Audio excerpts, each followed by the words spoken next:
A lira, qualcuno mi può dire che sono antico, ma tengo nostalgia della vecchia lira. Fedente e maltrattata a 1000 lire, avevo potuto fare per accattare pane, pasta e latte.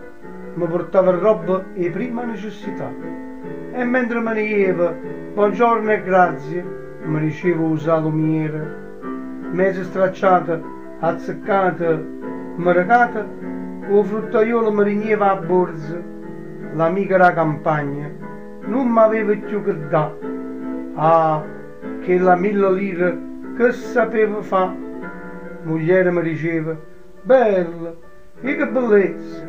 E mo, tutta sta roba al domo mattina, rucola, friariella e cavoliciure, mi profumava nell'aria da campagna.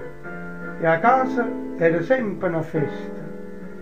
A lira la c'è sempre spaccata, faceva lista sera perché la mattina va a accattare. Ma da quando è asciutto l'euro e a lira ci ha lasciata, la pensione o stipendio è diventata a metà, anzi più poco a metà, e mo non si può più campare.